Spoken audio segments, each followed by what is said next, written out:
Online, ¿verdad? Sí. ¿Ya? Comenzamos. Bueno, muchas gracias a todos y gracias a todos los que nos sintonizan por el Facebook Live de aquí de Boricua Unido de la Diáspora. Perdonen, entramos 15 minutos tarde por unos problemas técnicos, pero ya estamos aquí, estamos todos. Así que muy buenas tardes. Mi nombre es Edil Sepúlveda, soy el cofundador de la organización Boricua Unido en la Diáspora y voy a estar moderando este evento desde aquí, desde Washington, D.C., donde estoy viviendo. Muchas gracias a todos y todas de nuevo por sintonizar este evento virtual sobre el tema del estímulo federal y su aplicación a Puerto Rico, organizado por Boricua Unido en la Diáspora y con el auspicio de Letter Strategies LLC y de la SEIU. Entendemos que todos nosotros estamos viviendo, ¿verdad?, tiempos y momentos muy difíciles y de mucha incertidumbre. Así que esa es una de las razones por las que estamos llevando a cabo este evento y estaremos llevando a cabo otros eventos similares en el futuro. Lo más importante para saber por qué hacemos este evento, cuáles son los objetivos de este evento y qué es lo que nosotros queremos que ustedes se lleven. Primero, hablar sobre el estímulo federal que acaba de ser aprobado por el Congreso de los Estados Unidos y cómo esto aplica a Puerto Rico. Segundo, que ustedes sepan cómo pueden, dónde y cómo pueden solicitar estas ayudas federales, particularmente a los dueños de pequeñas y medianas empresas en Puerto Rico. Y también muy importante identificar cuáles son las necesidades aún existentes entre estos diferentes grupos, la clase trabajadora, los dueños de pequeñas empresas y los individuos y las comunidades más vulnerables en Puerto Rico y ofrecer soluciones, ¿verdad?, a esas necesidades. Y para eso contamos con un panel extraordinario de líderes, activistas, expertos en estos temas y también con legisladores y tomadores de decisiones, tanto en Puerto Rico como en Washington, para poderle llevar ese mensaje directamente a ellos. Ustedes me dicen si estamos en Facebook Live o no. Sí, sí estamos. Sí. Estamos en Facebook Live, perdónenme. Nada, y le quería dejar saber, ¿verdad?, cómo es que vamos a estar corriendo este evento. Vamos a tener primeramente a la congresista de origen puertorriqueño, Alexandra Ocasio-Cortez, quien va a estar dirigiéndose al público en español.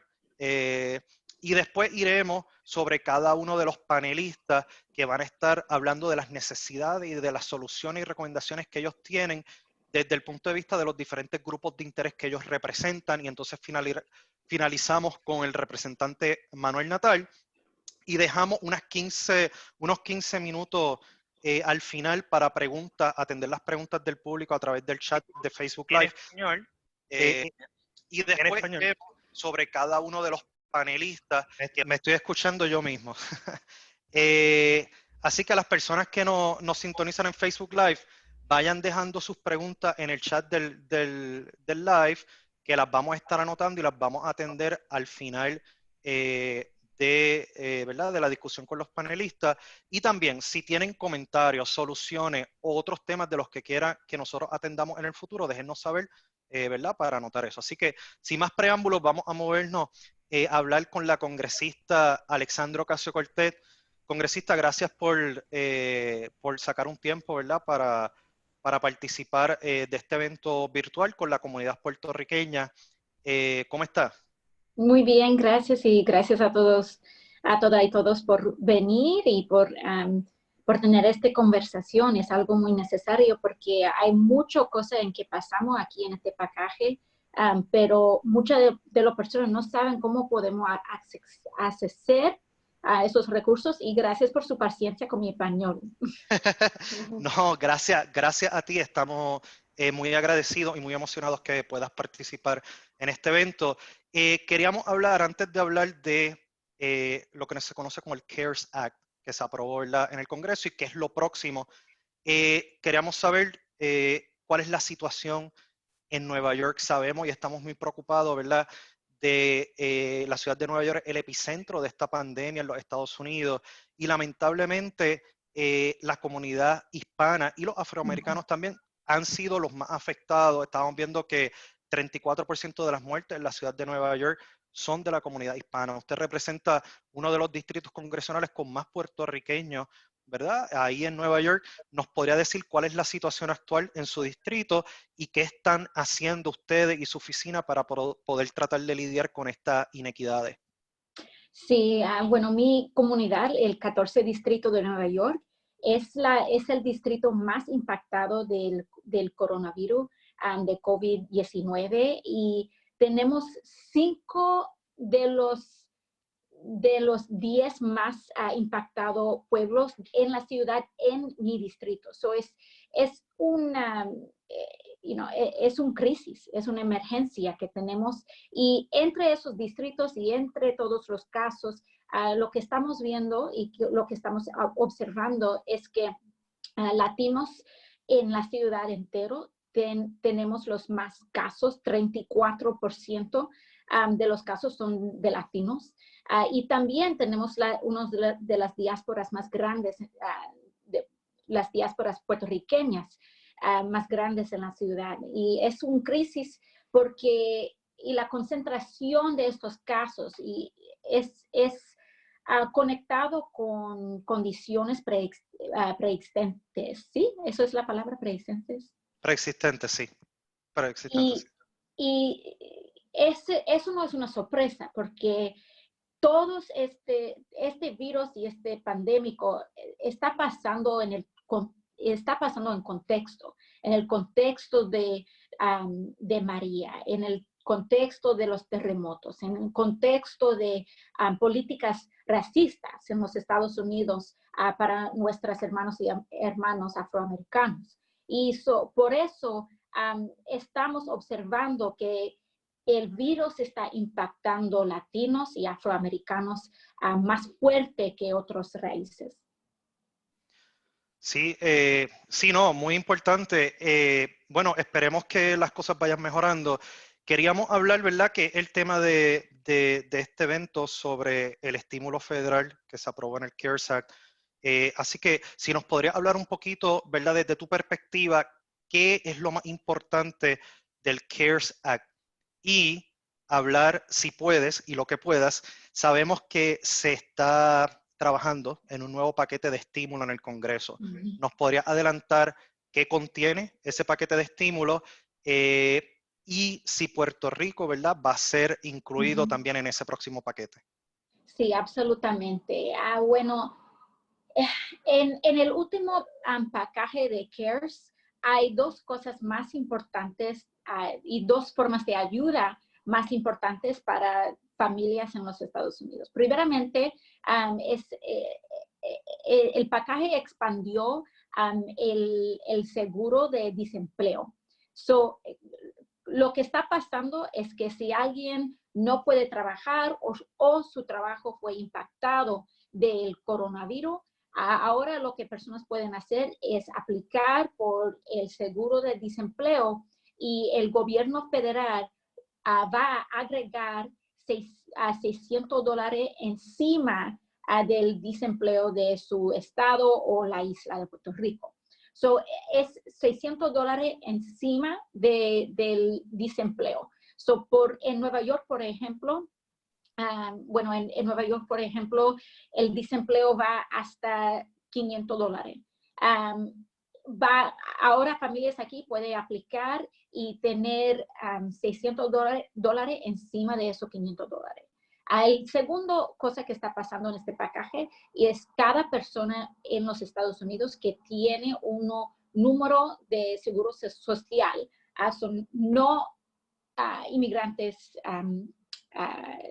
indocumentados, y tenemos que luchar, y eso es una de las cosas que estamos luchando. Tenemos que expandir ayuda a todas las personas, porque sin eso ayuda, personas indocumentados va a salir afuera a buscar trabajo. Pero aquí en este paquete, todas las personas pueden accesar $1,200 cada persona, y también $500 cada niño. eso es algo muy importante. Si tienes el depósito directo con el IRS ahora mismo, eso va a ser, esa moneda va a ser transferido en direct deposit. Si no, puedes aplicar en el IRS para acceder esos recursos. Estamos hablando que eso es, ¿verdad? De parte del estímulo que se aprobó del CARES Act. Vamos a estar hablando más de eso a través del panel y cómo las personas en Puerto Rico pueden solicitar, dónde pueden solicitar esta ayuda. Hay también ayudas del gobierno local en Puerto Rico y están estas ayudas del gobierno federal. ¿Cuándo más o menos el timeline de que usted espera que se apruebe este nuevo paquete de estímulos? Bueno, si el nuevo paquete, estamos viendo ahora tenemos el Congreso va a reunir en el 20 de abril, pero no sabemos si el paquete va a ser listo en tiempo. Vamos a ver, porque no hay un dato muy definido, pero queremos hacerlo muy pronto, porque esta moneda no es suficiente para mucha familia, especialmente familias que están viviendo en ciudades, a familias grandes, etc. Con eso vamos a ver, pero en el próximo paquete estamos luchando por más ayuda por Puerto Rico, más dinero por Medicaid, más ahí expandir los recursos para la isla mucho más, porque los recursos para la isla no son suficientes tampoco. Exactamente. Y por último, queríamos hablar, Puerto Rico ha pasado por muchas cosas en los últimos años, ¿verdad? No es nada más esta pandemia, que ahora es una cuestión global. Hemos tenido unos terremotos recientemente, hemos tenido medidas de austeridad, la aprobación de promesa, la Junta de Control Fiscal, lamentablemente el huracán Irma y María en el 2017 y lo peor, una respuesta del gobierno federal que ha sido pésima. Y sabemos, ¿verdad?, esta administración en Washington, cuán pésimo ha sido con Puerto Rico. Así que queríamos saber, tu oficina y tú en particular, que tienes una voz muy importante, ¿qué están haciendo para que tomen en cuenta a Puerto Rico más allá, ¿verdad?, de estas ayudas federales durante la pandemia? ¿Y cuáles son las prioridades para ti y para tu oficina sobre el tema de Puerto Rico? ¿Cuáles son los temas importantes que ustedes quieren atender en cuanto a Puerto Rico? Bueno, ahora hay los temas que tenemos en este paquete para el coronavirus, pero también tenemos los temas para abogar para la isla entera en nuestra agenda, porque los problemas en que usted y los temas que usted está discutiendo son muy grandes y son problemas estructurales. Y eso es porque yo creo que la Junta es una crisis. La Junta es una problema estructural y bueno, es como una concentración en Puerto Rico, los problemas que tenemos en el país de los Estados Unidos entero también, es que es una estructura que prioriza, ¿sí? Sí. Pero se pone más, sí, es que se prioriza las corporaciones, se prioriza, bueno, los profits, más que las personas, más que familias. Y eso es la razón que estamos viendo esos como que estamos bajando los recursos a escuelas, hospitales, el environmento, pero estamos viendo,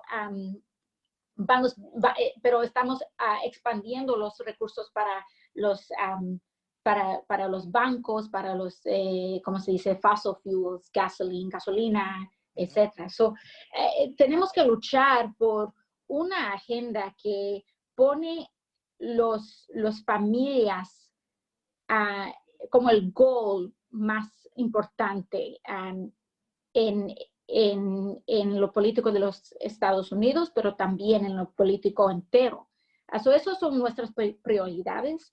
También tenemos prioridades del environamiento porque hay una crisis y una injusticia sin environamiento en la isla y también en el país entero de los Estados Unidos, pero estamos viendo como el coal ash, las factorías del coal, hay comunidades que tienen mucho más, que son mucho más en riesgo de cáncer y otros problemas porque esta administración está dando un tratamiento de la isla como una garbage dump. Y no, eso también es una injusticia porque ellos creen que nuestras familias no importan y por eso es aceptable a dar riesgos más altos para illnesses and diseases. Perdón por mi Spanglish. No te preocupes. No, muchas gracias por esa información. Entendemos entonces, ¿verdad?, que es importante el tema, ¿verdad?, de la deuda pública de Puerto Rico, que no se sigan privatizando los servicios esenciales en Puerto Rico y todos estos temas ambientales de los que tenemos varias personas aquí que trabajan en esos temas. Y nos encantaría, ¿verdad?, poder hablar en un futuro sobre lo que sería un Green New Deal para Puerto Rico y cómo eso se vería. Y creo que sería algo que desde su oficina se podría, como nosotros decimos, empujar para tratar de trabajar por un Green New Deal en Puerto Rico. Antes de que te fuera, me gustaría que los otros participantes de este panel, si tienen alguna pregunta o comentario para la congresista, pues ¿verdad?, que la dejen saber. Saludos, congresista. Este es Adi Martínez. Quería preguntarte cómo ves el ambiente, cuál va a ser el camino que se está marcando ahora para la aprobación de los próximos paquetes de ayudas congresionales. ¿Qué es lo que se está viendo en el Congreso para esos próximos paquetes? Bueno, hay algunos dinámicos, eso es un... sí, hay algunos dinámicos. Dinámica, porque primeramente en la Casa de Representantes tenemos el Speaker Pelosi. Ella quiere enfocar en temas de Puerto Rico, en los recursos para Puerto Rico, pero es muy importante aprender el dinámico con este presidente. Con Trump, él tiene como un odio a la isla que es personal. Y en diciembre mi oficina estaba trabajando como el defense budget, los recursos de defensa. Y lo que queremos hacer es poner recursos en Vieques, en los recursos de defensa, a quitar sin riesgo muchos de los bombas y también a limpiar, a poner recursos a limpiar la isla. Fue muy pequeño en el contexto de todos los recursos, como el budget de defensa, y fue como una batalla para recursos muy, muy, muy pequeños. Y lo que dijimos, uno de los miembros con más senioridad, lo que me dijo en los negotiations para ese paquete, es que el presidente tiene como un odio muy personal. Puerto Rico es muy personal para Trump. No es como él tiene racismo general, él tiene clasismo general, pero también con Puerto Rico, con este presidente, es personal. Y para meter esos recursos, yo tenía a describir la isla de Vieques, pero no usar la palabra Vieques, la palabra Puerto Rico. Es muy difícil expandir esos servicios, pero yo creo que hay posibilidades. Yo trabajo con Nidia Velázquez y ella lucha por la isla muy bien. Y también ella tiene la senioridad en la Casa de Representantes, y esa senioridad es muy importante también. So, vamos a ver. Sí, muchas gracias. Vamos, porque ahora es que está pudiendo, comenzamos la transmisión de Facebook Live, se está grabando, se está viendo, pero ahora la estamos llevando a muchas más páginas y queríamos aprovechar, ¿verdad?, este tiempo que tenemos con la congresista, si hay alguna otra pregunta de parte de los panelistas. Sí, buenas. Mire, congresista, mucho gusto. En Puerto Rico, los comisionados residentes y los políticos puertorriqueños siempre utilizan cuánto dinero asigna el Congreso a Puerto Rico como la métrica del compromiso de Estados Unidos con Puerto Rico, y siempre pues se satisfacen con migajas o con lo que se asigne. Pero me parece a mí que el caso de Puerto Rico, el problema estructural es de los Estados Unidos con Puerto Rico. ¿Cuándo vamos a arreglar el problema estructural de los Estados Unidos para atender a Puerto Rico, independientemente de las diferentes visiones que podamos tener nosotros en Puerto Rico? Sí, bueno, eso es una gran cuestión, porque eso como el tiempo y el tiempo que eso toma también es un problema estructural, porque las personas con recursos y interés financieros de la isla, ellos son las personas que tienen un voz en Washington. Y tenemos que organizar muy fuerte. Yo creo que bueno, los protestas a quitar a Rosselló fue muy poderosos, muy fuerte en la isla. Y yo creo que, bueno, hay mucho ignorancia, eso es. Sí, ignora. Sí, Apatía. sobre la isla en Washington. Pero Sí. también es muy importante a ver que hay mucho demócrata, hay mucho republicano que tiene su idea sobre el estatus de la isla, y ahora hay muchos demócratas que son como, no son personas que luchan por el self-determination. Sí.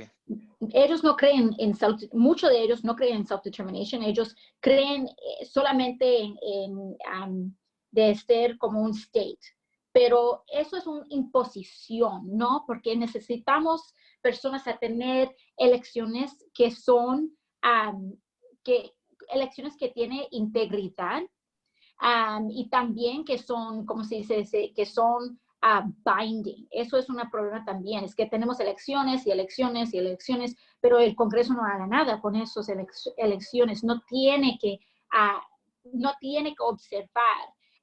Y por eso, ahora lo que tenemos ahora, con el estatus de la isla encima de la Junta, porque la Junta fue como se quitó el poder para la isla a determinar qué podemos hacer con nuestros recursos. Y la Junta quitó el poder económico, el estatus, quita el poder político de la isla, y eso es algo que es muy importante. Y yo creo que a cambiar esa dinámica, tenemos que organizar más afuera del sistema electoral, como hicimos con las protestas, porque yo creo que la única forma que podemos cambiar el estatus, porque este es la misma problema que tenemos por 50 años. Tenemos que amplificar la presión con acciones cívicos y acciones y organizando afuera del sistema electoral también. Muchas gracias.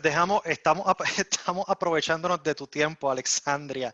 Y sé que tienes muchas cosas, pero ahora es que tenemos mucha gente entrando y queremos dejar una última pregunta. No sé si Manuel Sí, Manuel, ¿tú tienes una pregunta? Sí. Muy brevemente, y gracias por la oportunidad, gracias a la congresista por acompañarnos y por todo lo que está haciendo en los Estados Unidos, a nombre de todos los puertorriqueños, tanto los que estamos aquí en la isla como los otros millones que están fuera de Puerto Rico.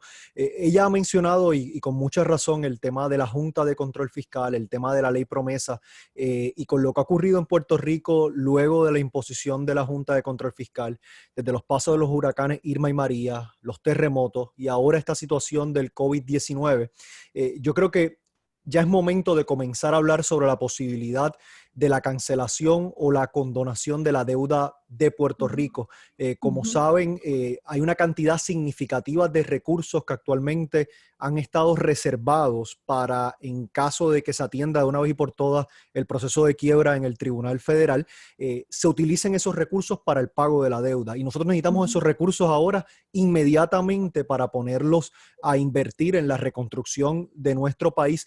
Le pregunto a la congresista si ella entiende que podría haber ambiente en el Congreso de los Estados Unidos para asumir una posición más agresiva en cuanto al tema de la Junta y promesa, y particularmente en cuanto a la posible cancelación o condonación de la deuda pública de Puerto Rico, y poder liberar entonces ese dinero para utilizarlo a favor de la gente de Puerto Rico.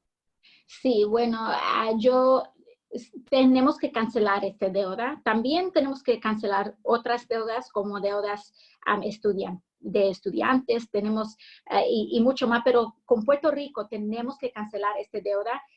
Ya sabemos que mucho de esta deuda es ilegal y no debería ser pagado, pero otra vez, la dinámica es que en el Congreso yo creo que tenemos posibilidades, especialmente en la Casa de Representantes, pero con Trump, eso es la importancia en que tenemos que quitarlo, porque sin quitar a Trump no tenemos una posibilidad. También con Biden, yo no sé, porque Biden estaba ahí con Obama cuando ellos, y él también luchó por promesa. Yo no quiero decir, bueno, si ponemos Biden, vamos a quitar a Provenza, vamos a quitar la Junta, vamos a cancelar la deuda, pero hay una posibilidad más grande con Biden con Trump, pero no sé, pero otra vez, eso es la importancia de organizar la diáspora en los Estados Unidos, porque la diáspora, tenemos la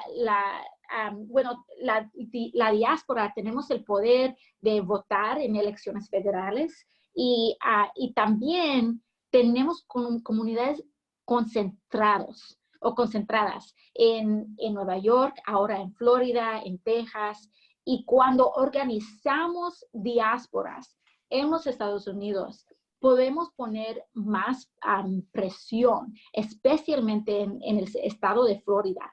Es muy importante, si tienes familia, si tienes amigos, amigas que han mudado a Florida, que ellos registran a votar, y también a usar y a abogar por la isla en elecciones federales, porque bueno, yo creo que el Partido Demócrata, uno de los problemas que yo tengo con el Partido Demócrata es que ellos como se toman nuestro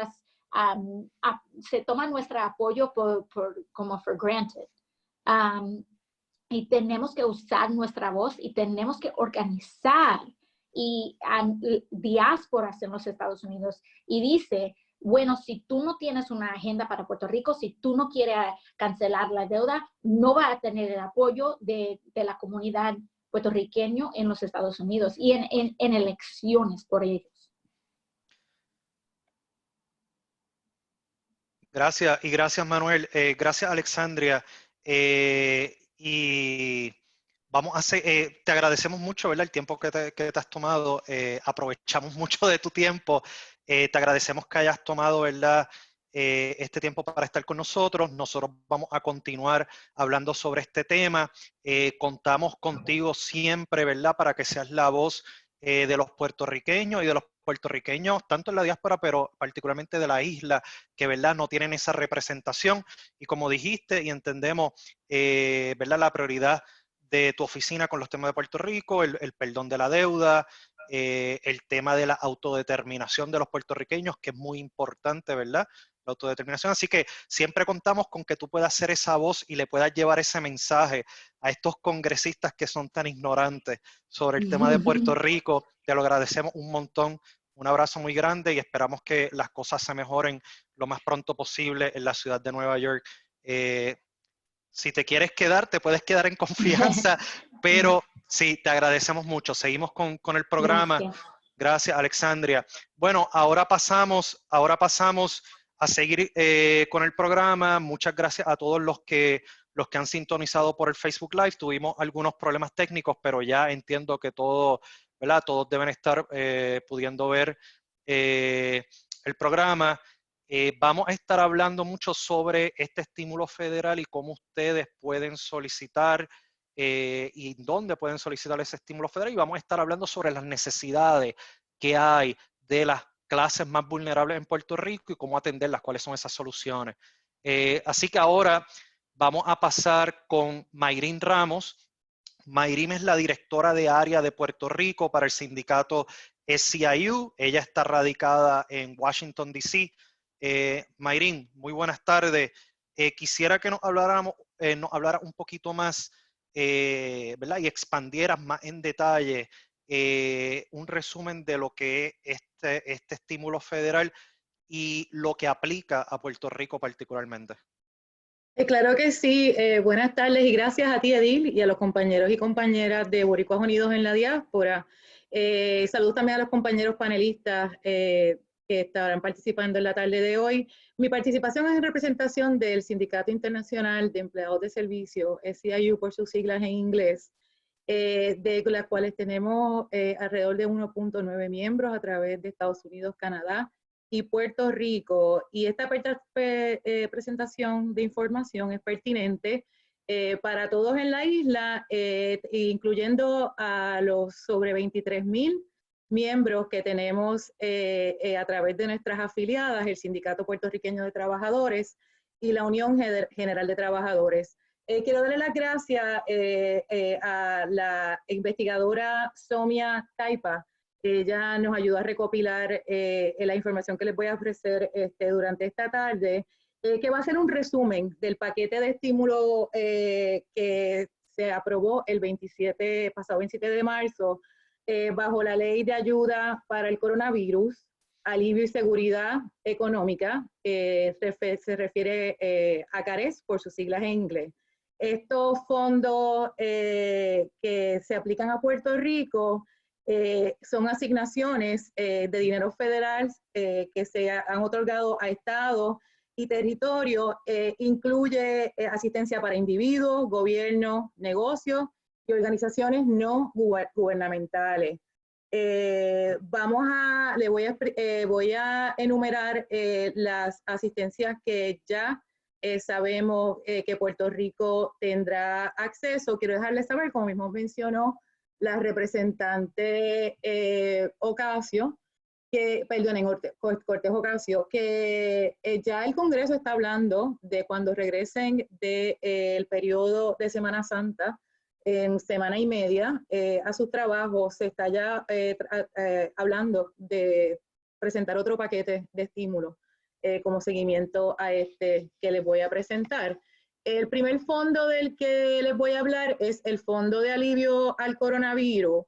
Este fondo es de 150 billones, que es designado a los estados y los territorios del Distrito de Columbia, y que pretende ayudar en todos los gastos que han sido necesarios para atender la pandemia, que no fueron incluidos en los presupuestos para el año fiscal 2020.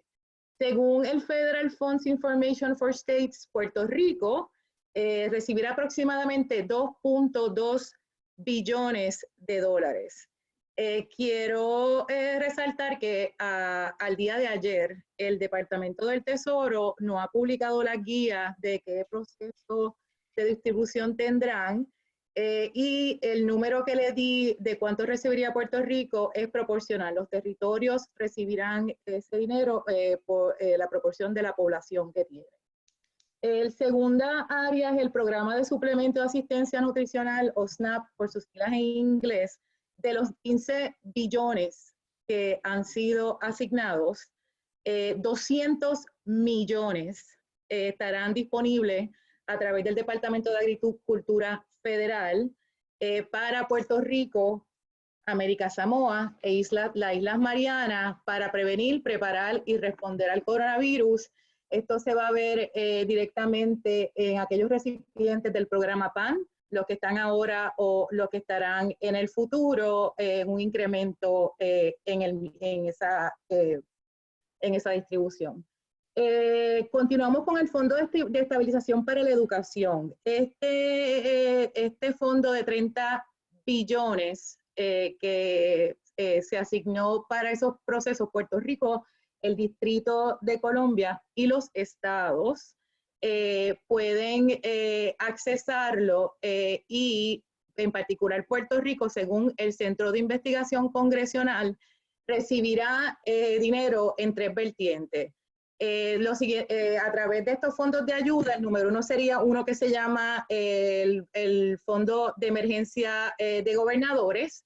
A Puerto Rico en esa área se le podría accesar 48 millones. El Fondo de Emergencia para Escuelas Elementales y Secundarias con 349 millones. Y el Fondo para Educación Universitaria o Higher Education Emergency Fund con 324 millones. Continuamos con FEMA. Estos de los 45 billones que se le distribuirán a esta agencia, Puerto Rico ya tiene accesibilidad. Esto va a ser particularmente para desembolsos para las respuestas médicas y equipo de protección. Entre otros, si van a la página de FEMA, ya está disponible las tablas de estos dineros que se pueden accesar, incluyendo las guías, y quiero dejarles saber que no solamente es una ayuda para el gobierno estatal, pero también en estas tablas ven a cuánto se le asigna a los municipios, cuántos los municipios estarían disponibles. La próxima sería a través del Departamento de Vivienda, bajo el Fondo de Desarrollo Comunitario del mismo, y de los billones asignados a este departamento, que son 5, el gobierno y los municipios ya tienen asignaciones bajo el Programa de Bloque de Asignación para Desarrollo Comunitario, o por sus siglas en inglés, CDBG. Ya están online, las pueden encontrar las mismas bajo el Programa de Planificación y Desarrollo Comunitario. Las asignaciones de infraestructura de tránsito, no tengo los números completos, sé que cuánto sería asignado para Puerto Rico es proporcional de los 25 billones y Puerto Rico puede acceder bajo la categoría de área urbana. El área de salud, el Fondo de Salud se le adjudicó 125 billones, también va a ser proporcional y se va a repartir a través de un fondo de emergencia de salud y servicios sociales directamente a hospitales, entidades públicas, proveedores de Medicaid y Medicare y proveedores institucionales. También tenemos en el área de pequeños negocios, entiendo que será discutido más a fondo por otro panelista, pero básicamente hay 2 áreas que quería mencionar. Primero es la que dispone que se soliciten préstamos por daños y pérdidas, las cuales incluyen un anticipo de la subvención o grant de hasta $10,000 a entidades elegibles. Y el segundo es la que dispone para el programa de protección salarial. Esto proporciona a pequeños negocios de fondos para cubrir hasta 8 semanas de gastos de nómina e incluye los beneficios. Y los fondos se pueden utilizar para pagar intereses hipotecarios, alquileres y servicios de agua y luz. Eso es dentro del Departamento de Pequeños Negocios. También tenemos la asistencia que se la va a dar al ciudadano. Ya esa yo sé que se ha escuchado bastante, pero bajo CARES, los ciudadanos estadounidenses con ingreso bruto ajustado de $75,000, $112,000 para jefes de familia, se le dará un reembolso de $1,200 y 500 adicionales por los niños dependientes. Eso incluye, Mayrin, perdóname por interrumpirte, esto incluye a la gente en Puerto Rico, ¿verdad? Correcto. Ok, Entiendo que va a ser a través del número de seguro social. Claro, quería ¿verdad? Para poder adelantarnos en tiempo, ya que estamos un poco atrasados, y entonces vamos a ir discutiendo, los otros panelistas van a discutir más a profundidad en detalle, ¿verdad? Cuáles son las ayudas, que esto es lo que la gente quiere escuchar. Que era importante que tú nos dijeras, ¿verdad? Rápidamente, como representante del sindicato, que es uno de los más importantes en Estados Unidos y en Puerto Rico, cuáles son aún con estas ayudas, ¿verdad? Me imagino que no son suficientes. ¿Cuáles son las necesidades que ustedes están viendo, como decimos, on the ground en Puerto Rico de la clase trabajadora? ¿Y qué podemos hacer, ¿verdad? ¿Cuáles son las soluciones que ustedes proponen a los tomadores de decisiones? Bueno, aquí es básicamente lo último que no pude presentar es alrededor de la ayuda directa al ciudadano, falta de desempleo que se ha hablado bastante en Puerto Rico, y otra legislación que está a punto de presentarse, pero puedo añadirla en los comentarios. Mira, esta ayuda no es suficiente, lo que tenemos ahora no es suficiente. En el área de ayuda directa al ciudadano, este dinero que se le va a dar, esto es por una vez, no sabemos cuánto tiempo vamos a estar en cuarentena.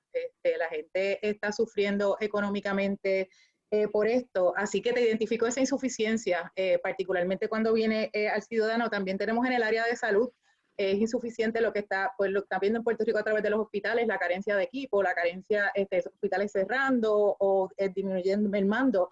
Así que en el área de salud, el paquete, el estímulo no incluye unos mecanismos y el dinero suficiente para Puerto Rico para trabajar en ello.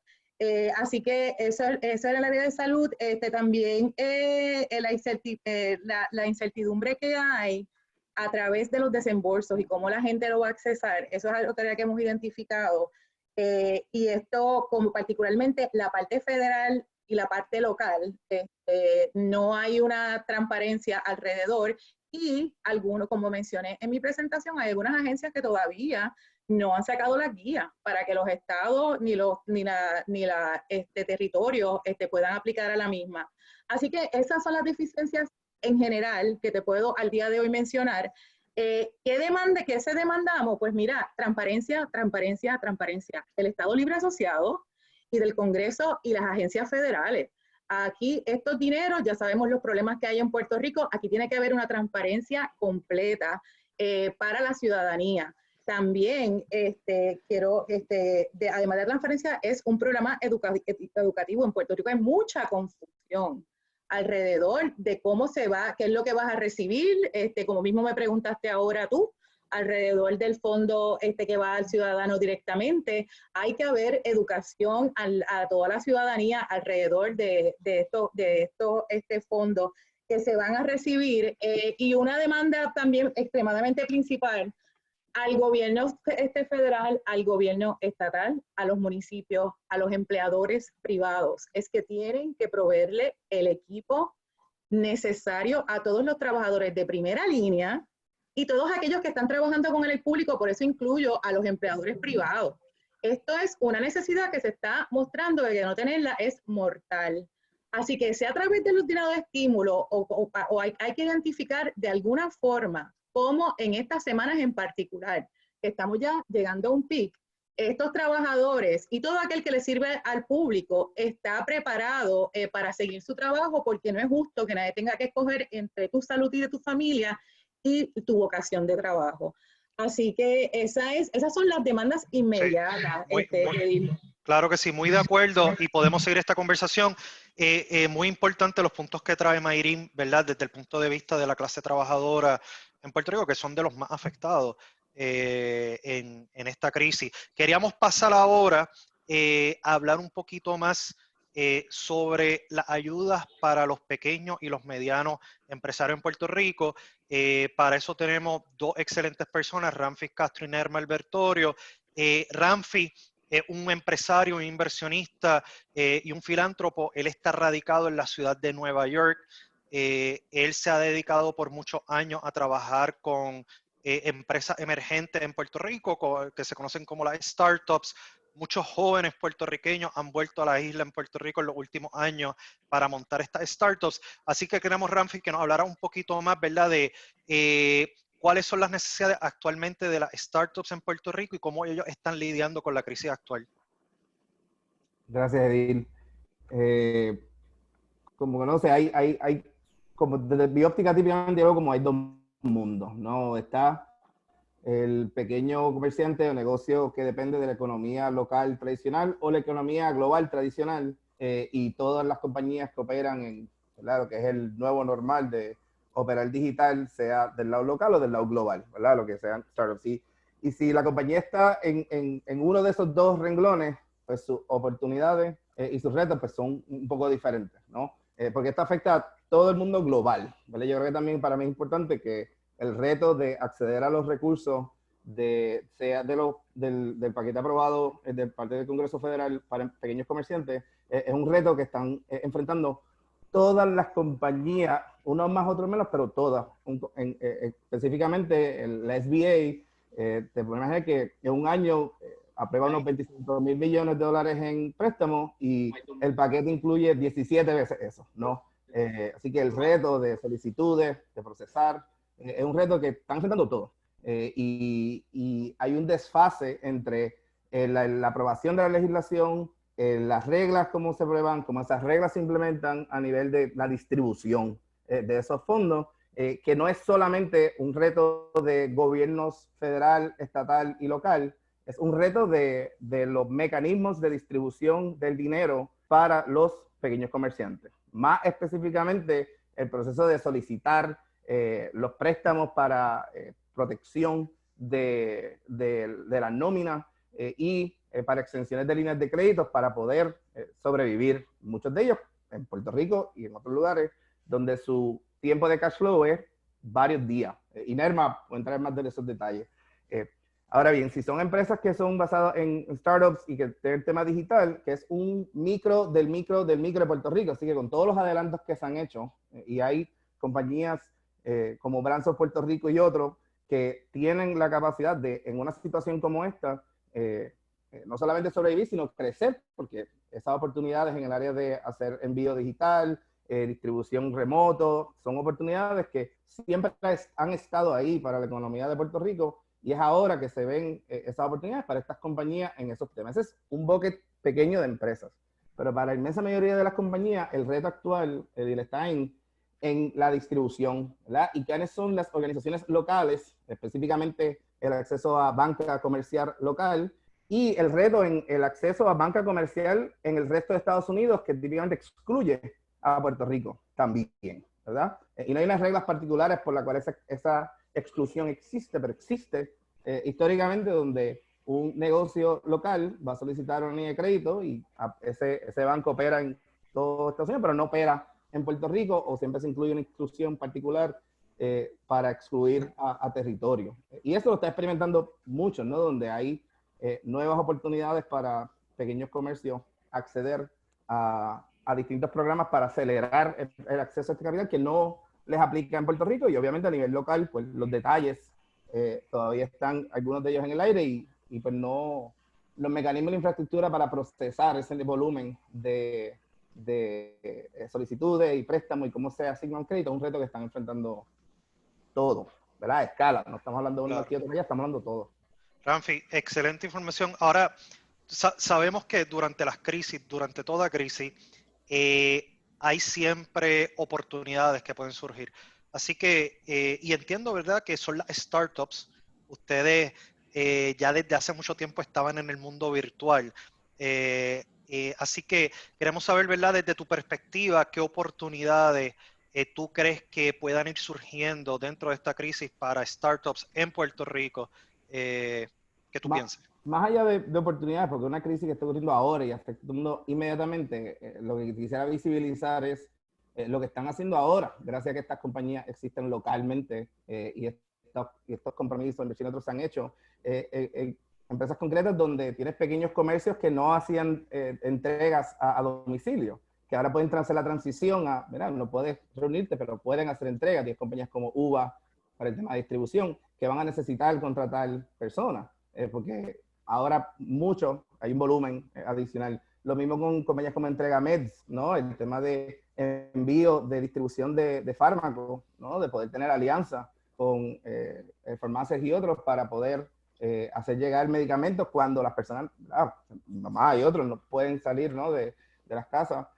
Son oportunidades que son concretamente operando ahora, ¿verdad? Compañías como Brainhide, donde tienen el volumen de llamadas a médicos, donde pues obviamente no dan abasto, todo el mundo llamando, pues cómo esas llamadas se atienden y se le da seguimiento. Son compañías lideradas por puertorriqueños en Puerto Rico que operan globalmente dentro de este contexto de coronavirus, que es una oportunidad de ellos de crecer, ¿no? Y están creciendo, crecieron después de María, crecieron en los huracanes y continúan creciendo en coronavirus. Es una oportunidad para la economía transicionar, aprender todo por obligación. Muchos de estas conversaciones como las que estamos teniendo ahora, que para nosotros quizás es común, pero para mi mamá, ¿verdad? Entrenar a ellos y otros y sus compañeros cómo utilizar esta herramienta es oportunidades que se están dando ahora, específicamente abrir la oportunidad del peritaje que existe en la isla de muchos de estos grupos y todos nosotros en el tema de manejo de crisis que ya han operado por eso. Es algo que muchos en Estados Unidos ahora están experimentando, la escala de la falta de acceso a capital y de recursos y de cambio a su economía local, que los puertorriqueños pues, y compañías como esta y otras tienen una ventaja. Sí, gracias, Ramfi. Y yo creo que esto es una información fascinante y yo creo que vamos a tener que ir haciendo después, continuar estas conversaciones en otros eventos, pero quería pasar ahora a hablar con Nerma Albertorio. Esto es una de las partes que yo creo que es más interesante y que más yo creo que espera la gente, porque vamos a ir a lo que se llama el nitty gritty, vamos a ir a lo más importante para la gente en Puerto Rico de cómo solicitar esas ayudas que hay disponibles. Nerma es la fundadora y la directora ejecutiva del Centro para Emprendedores.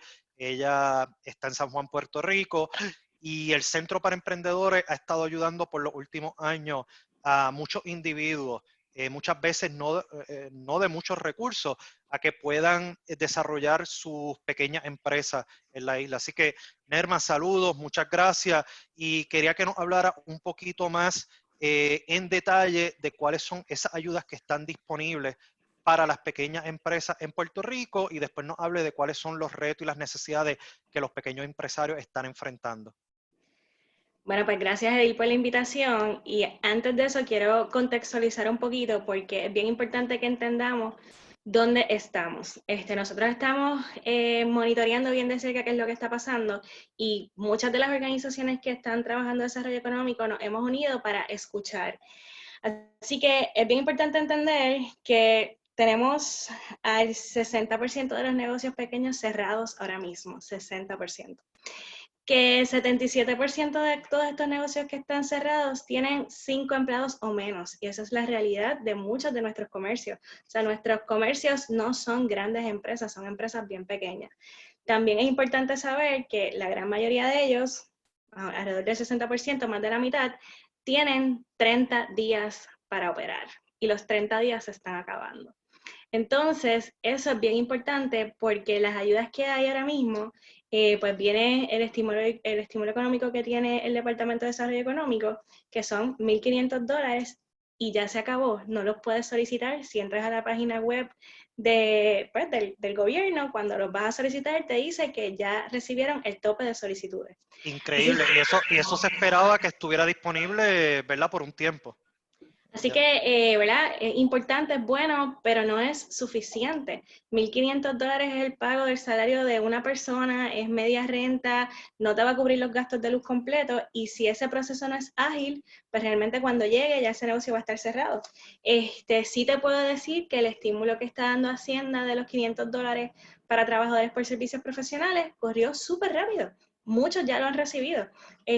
Así que, pues, eso por el lado del gobierno ahora mismo.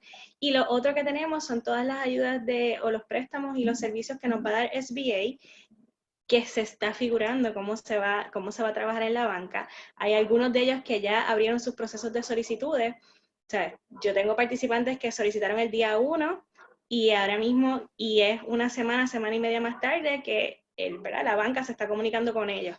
Así que va a ser un proceso que por lo que veo, ¿verdad? Va a tomarse un poco en lo que todo el mundo hace los ajustes y conoce cómo es el sistema. Así que es bien importante tener acceso a la información. Nosotros estamos publicando en la página de nosotros todos los enlaces oficiales de todo lo que encontramos, pero la realidad es que, como dijo, compartió ahorita Mayrin, todo lo que está pasando no es suficiente. Y tenemos que estar conscientes de que si nuestros pequeños comerciantes colapsan, que es el 80% de nuestra economía, colapsan los empleos que ellos generan y vamos a tener un montón de gente en la calle sin empleo, sin dinero, sin poder gastar, sin poder pagar. O sea que esto es algo bien, bien grande. También te tengo que decir que muchos de ellos están en el proceso de tomar esta pausa para reinventarse.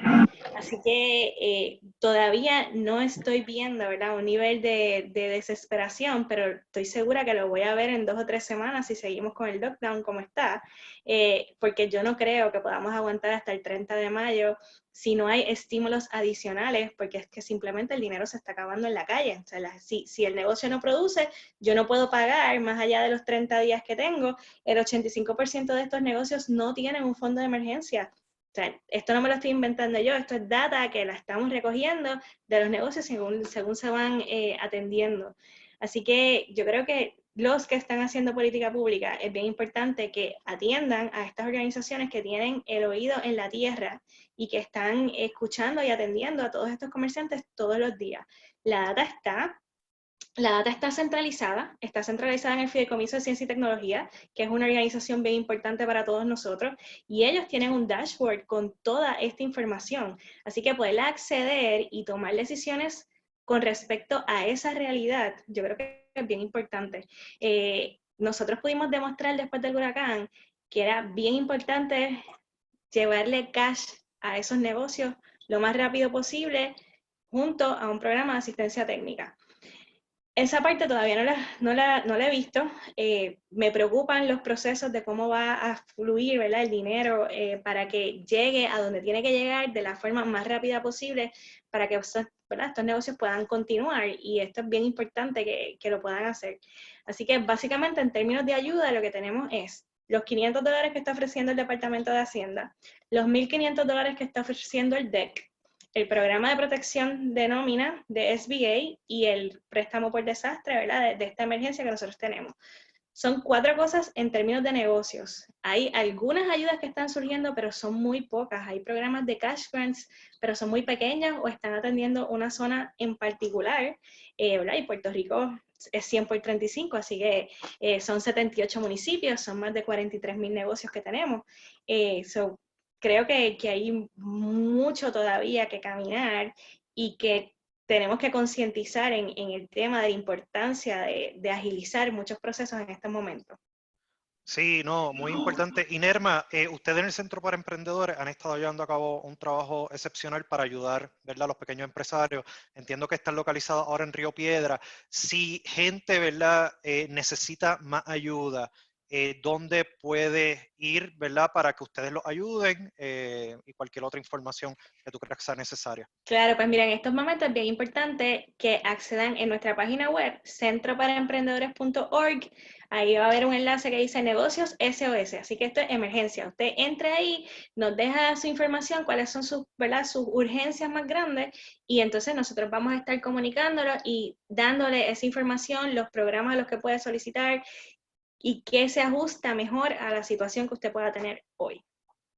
Bueno, te lo agradezco mucho, Nerma, y también nosotros esperamos que, igual que con Ramfis, ¿verdad?, con Nerma, ellos están haciendo un trabajo excepcional en el tema de desarrollo económico en Puerto Rico, y más durante, ¿verdad?, lo necesario que es durante esta crisis, así que esperamos continuar llevando a cabo eventos como este virtuales, pero también otros esfuerzos para ayudar a la gente en Puerto Rico.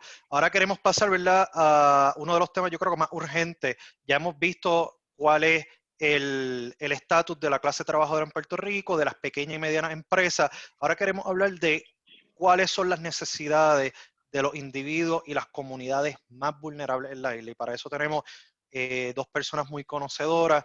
de estos temas. Primero, Adi Martínez Román. Ella es analista senior de política pública de Puerto Rico para Oxfam América. Está radicada en Washington, D.C., aunque actualmente entiendo que se encuentra en Puerto Rico. Y también es la fundadora de una organización de líderes comunitarios en Puerto Rico que se llama Furia. Y quisiera, ¿verdad?, que Adi nos hablara un poquito más del trabajo que Furia está haciendo y también de qué está sucediendo en la calle ahora mismo, como uno dice, on the ground, cuáles son las necesidades de las comunidades más vulnerables en Puerto Rico. Saludos, Edil, y saludos todos. Gracias por este espacio. Definitivamente, lo primero que hay que destacar de la situación que se está viviendo en Puerto Rico es que el gobierno de Puerto Rico tuvo una reacción rápida al ordenar una cuarentena, lo que en inglés se llama shelter in place y lockdown, y lo hicieron bastante rápido. Pero eso mismo produce que las dificultades de la cuarentena ya en Puerto Rico se han estado enfrentando desde marzo 15, que fue que se estableció la cuarentena. Esta cuarentena, al impedir el movimiento de las personas y cerrar a los negocios, afecta muchísimo nuestras comunidades. La organización que presido, la Junta, Firmes, Unidos y Resilientes con la Abogacía, se han estado comunicando el equipo con los líderes comunitarios que acompañamos, los líderes comunitarios del movimiento Puerto Rico por el derecho a una vivienda digna. Y al entrevistarlos, los líderes comunitarios nos indican que la falta de ingresos y alimentos está siendo un problema que les preocupa muchísimo. Tenemos muchos adultos mayores y con impedimentos solos en las comunidades. Estas personas están teniendo dificultad para poder obtener sus alimentos y productos de limpieza e higiene. También tenemos muchos niños y niñas que, como no están ahora en las escuelas, están en sus casas y no tienen entonces el acceso a los alimentos que tenían a través de su asistencia a clases. Así que tenemos padres y madres de familia que no tienen para pagar su renta privada, porque sabemos que la pausa en las hipotecas y en las rentas solamente es bajo programas subvencionados por las agencias públicas. Todo el mundo que paga renta privada tiene que seguir pagando la renta, tiene que seguir pagando luz, y como dicen los compañeros, se está acabando el dinero. Y pues definitivamente personas que recibían diferentes tipos de pensiones tampoco las están recibiendo, porque los que ganaban ese dinero para poder dar esas pensiones se están quedando sin trabajo. Otra cosa que está pasando mucho es la falta de transportación pública. No todo el mundo en Puerto Rico tiene carro, gente. Mucha gente piensa que en Puerto Rico todo el mundo tiene forma de moverse, y la realidad es que hay muchas personas, muchos adultos mayores, especialmente en nuestras comunidades, que no tienen la manera para llegar a hacer sus compras. Lo otro es la falta de tecnología. Hay que entender que el 54% de los residentes en las comunidades de bajos ingresos no tienen wifi en sus casas. Usan mayormente teléfonos, y algunos de ellos son teléfonos con teclas, lo que llaman el teléfono de Obama. Los niños y las niñas en sus casas, pues muchos no tienen internet más que en el teléfono de papá y mamá, y necesitan internet, impresoras para poder continuar con sus clases. De esta manera, esta falta de tecnología nos hace bien difícil poder mantener al líder comunitario y a los residentes de las comunidades informados sobre cómo acceder a las ayudas que se están aprobando y que lo puedan hacer, porque las oficinas no están abiertas, hay que hacerlo por computadora. La gente del sur reporta que no ha recibido ayuda suficiente durante estos días, menos aún han recibido ayuda suficiente para reparar sus hogares después del terremoto, así que siguen viviendo muchos en campamentos y en casetas. Algunos de ellos están regresando a sus hogares peligrosos, marcados en rojo por FEMA, y que están a punto de derrumbarse y se pueden derrumbar en cualquier momento. Así que se ponen en una situación de peligrosidad. Y hay muchas organizaciones que están tratando de ayudar. incluyendo la línea telefónica subvencionada por la Fundación Fondo de Acceso a la Justicia, que está tratando de seguir llevando asistencia legal a las personas en sus solicitudes de FEMA, que no han parado. La gente sin hogar en Puerto Rico están siendo criminalizados en las calles. El gobierno se comprometió con las organizaciones a que iba a hacer algo al respecto y proveer algún tipo de shelter, de refugio, pero realmente todavía no ha pasado nada. Y hay mucha preocupación de las organizaciones sobre qué va a pasar con las personas sin hogar en Puerto Rico, que hay recursos asignados a nivel federal, pero que los funcionarios públicos de las agencias en Puerto Rico parece desconocer sobre esos programas. Y pues las organizaciones están bien pendientes a ver cómo presionan a eso. Adi, has traído, y perdóname que te interrumpa, ¿verdad? Has traído un sinnúmero de problemas que son muy importantes, ¿verdad? A veces uno se siente, en inglés la palabra overwhelmed.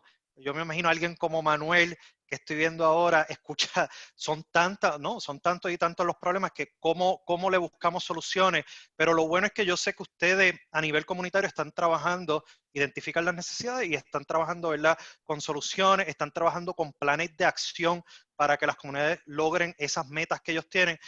Quería que me hablaras brevemente, una, sobre cómo desarrollar esos planes de acción colectivos en las comunidades, y lo otro, cuáles son las recomendaciones desde el punto de vista de los líderes comunitarios para el gobierno local y para el federal. Voy a tratar de ser lo más breve posible. Sí. Definitivamente los que llevan la voz cantante son las organizaciones sin fines de lucro que están llevando servicios a las comunidades y tratando de atender estas situaciones sociales. En Oxfam estamos apoyando esas organizaciones sin fines de lucro, otorgando subvenciones de emergencia. Yo sé que también otras fundaciones están otorgando subvenciones de emergencia para que las organizaciones puedan atender estos problemas. Hemos llevado a cabo un proceso de abogacía a nivel federal que tiene que continuar, para que se incluya a Puerto Rico, incluyendo una carta al Congreso de Oxfam que salió hoy para apuntar cuáles son esas prioridades que hay que atender. Y se está apoyando el grupo que está abogando en Puerto Rico por la creación de un task force social que ayude al gobierno a atender y a manejar esos fondos federales. ¿Cómo entonces podemos ser ágiles para que esos fondos puedan llegar a las poblaciones y a las organizaciones que están haciendo el trabajo? En Furia hemos estado escribiendo cartas a la gobernadora buscando los recursos tecnológicos para poder hacer esas reuniones con los líderes comunitarios y proveerles con esa tecnología para que puedan seguir teniendo una voz cantante, una voz fuerte en la definición de cuáles son las soluciones que mejor ayudan a las comunidades y en la toma de decisiones en esos asuntos. Así que estamos en un proceso de definir esa forma de llevar esa ayuda a los líderes comunitarios. En términos de recomendaciones, definitivamente se están llevando recomendaciones al Congreso que tienen que ver con estas jurisdicciones, que no es solamente Puerto Rico, que han pasado por desastre tras otro, un desastre tras otro. Necesitamos que se concedan dispensas a los requisitos de pareo de fondos en todos los programas de ayuda o subvenciones, porque ya esas jurisdicciones han gastado todo el dinero que tienen. Necesitamos flexibilidad en el uso de los fondos de emergencia, que se pueda usar lo de María, lo de los terremotos, que se pueda accesar los diferentes recursos para ser creativos en las nuevas soluciones. También pedimos condonación de los préstamos de FEMA, aumento en la cantidad que se necesitan en los cupones, etcétera. Pero hay una cosa que quiero atender antes de darte la palabra, porque sé que ya llevo mucho tiempo, sí. Es que en Puerto Rico ese cheque de 1.200 que todo el mundo está esperando con ansias, no le va a llegar a todo el mundo si el gobierno no es creativo y dentro del plan que tiene que someter al Departamento del Tesoro somete soluciones para aquellas personas que no han rendido planilla del 2018 y el 2019. El secretario de Hacienda está consciente del problema, pero parece querer esperar a que IRS le diga cómo él tiene que hacer las cosas. Nosotros le estamos exhortando al secretario que como nos están obligando a someter un plan especial para Puerto Rico, que ya en ese plan incluya una alternativa para que las personas que no rinden planilla porque están exentos puedan participar de esos fondos, y eso es súper importante para nuestras comunidades. Entiendo y te lo agradezco mucho. Eso es información muy importante. Para más información, Adi, ¿dónde pueden conseguir Furia? Definitivamente pueden conseguirme por correo electrónico adi.martinezroman@oxfam.org. También pueden conseguirnos en las páginas sociales de Oxfam y también en las páginas sociales de Firmes, Unidos y Resilientes con la Abogacía, Furia Inc. Puerto Rico. Gracias, Adi. Y estamos corriendo un poco atrás, ¿verdad? Porque comenzamos unos 15 a 20 minutos más tarde. Estamos tratando de manejar aquí el tiempo y que todos tengan por lo menos, ¿verdad?, algunos 10 minutos como se había prometido. Le agradecemos mucho a Arturo y Manuel que se han quedado, ¿verdad?, hasta el final. Le pedimos a la gente en el Facebook Live que si tienen preguntas, ya he visto aquí algunas preguntas, que por favor las pongan en el chat. Vamos a tratar de atender, dejar unos 10 a 15 minutos, al menos 10 minutos al final para atender esas preguntas, y las que no se puedan, pues las tomaremos en cuenta y nos comunicaremos luego de este evento. Así que ahora quiero traer a Arturo. Arturo Masol es uno de los líderes y activistas ambientales más importantes en Puerto Rico. Él es profesor también de microbiología, así que sabe mucho del tema que está sucediendo ahora mismo con el coronavirus. Profesor de microbiología en la Universidad de Puerto Rico en Mayagüez y es el director de Casa Pueblo en Adjuntas Puerto Rico en la montaña. Y Arturo, ustedes en Casa Pueblo han trabajado muchas propuestas comunitarias a las diferentes crisis que hemos vivido en los últimos años, así que quería que me hablara un poco de propuestas o soluciones comunitarias que ustedes recomienden para enfrentar esta nueva crisis que, ¿verdad?, de la pandemia y la crisis económica. Gracias, Edil. Y no sé cómo empezar. Casa Pueblo es una organización de autogestión comunitaria que vamos a cumplir 40 años. En 40 años no hemos tomado ni un centavo de los fondos federales ni de los fondos locales del gobierno. Es todo de gestión comunitaria. Y yo creo que en el caso nuestro lo que impulsamos es autodeterminación de las comunidades para que puedan enfrentar sus problemas y potenciarse hacia el futuro. No sé qué parte de que Trump nos odia, como decía Alexandra Ocasio-Cortez, o qué parte de lo que hemos visto después de María, después de ver a la comisionada residente, cada vez que vienen con ofertas de que vienen con dineros y dineros y dineros y asignan, y al país no llega nada, llegan migajas. Aprovechan el dolor de la gente para decir que van a dar un apoyo al desarrollo de las comunidades y al final eso se traduce en sal y agua. Y eso a mí, tengo que decirte que me provoca mucha indignación, porque en este momento de la pandemia, donde estamos en un nuevo momento de crisis, fíjate que tras el huracán, tras los terremotos, ha sido la acción social la que ha llenado los grandes vacíos de un gobierno que no sabe responder a las grandes crisis del país. Y ahora en la pandemia, ¿qué hace el gobierno? Criminalizar la gestión social diciendo no, todo el mundo para su casa, y criminalizar en lugar de medidas salubristas. Lo que ha impuesto es a la policía de Puerto Rico, al que está en la bicicleta, al que está aquí ayudando, va a buscar comida, el que tiene que estar pendiente del número de la tablilla, a ver si va a la farmacia a buscar las medicinas o no. A mí me parece eso un manejo muy, muy errático, porque ese tejido social, que es el que Casa Pueblo ha tratado de impulsar en adjuntas, y ese desarrollo de la base comunitaria, es precisamente lo que sostiene a muchos viejitos que ahora quien le lleva comida a mis papás allá en adjuntas porque yo no puedo estar, es una persona que se siente que está en el clandestinaje, que para llevarle comida a mis papás y atender a los fundadores de Casa Pueblo tenga que sentirse que está violando una ley para llevarle comida cuando ella pueda cocinar y apoyarlos. Y ese tejido social es el que interrumpe este gobierno.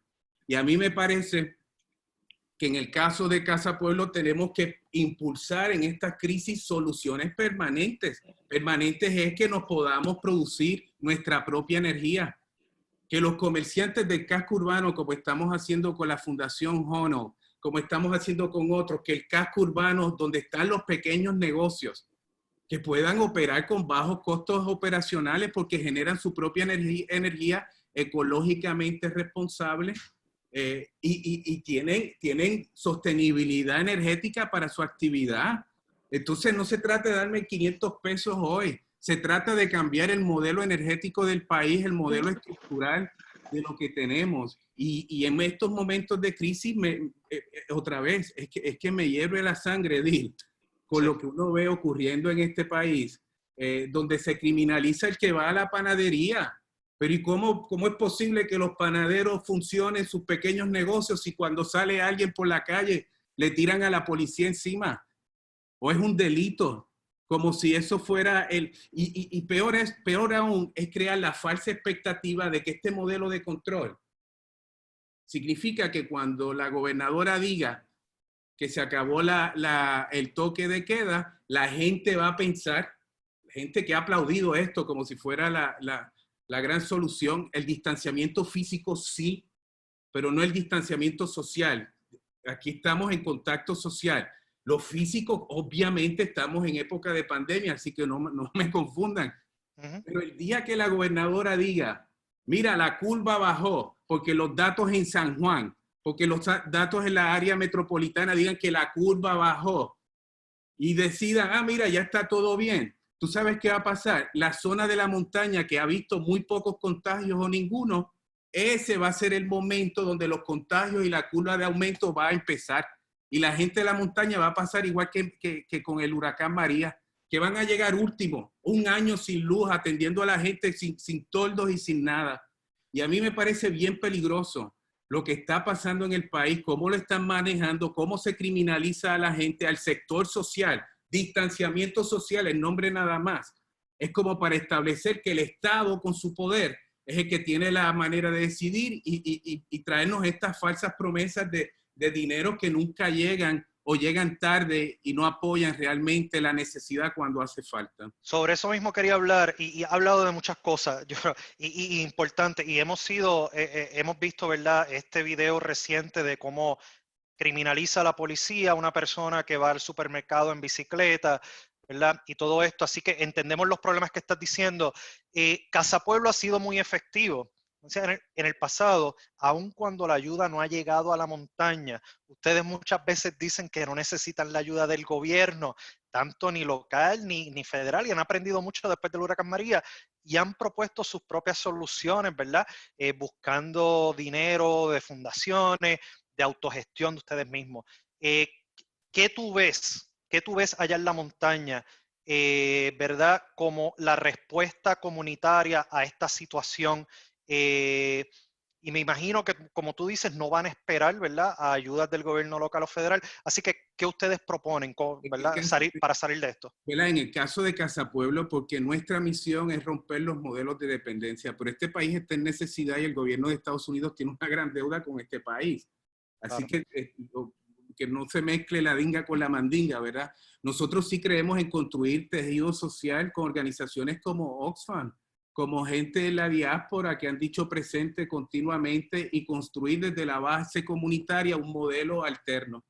Lo estamos haciendo atendiendo el tema de la energía porque es un pilar del desarrollo económico.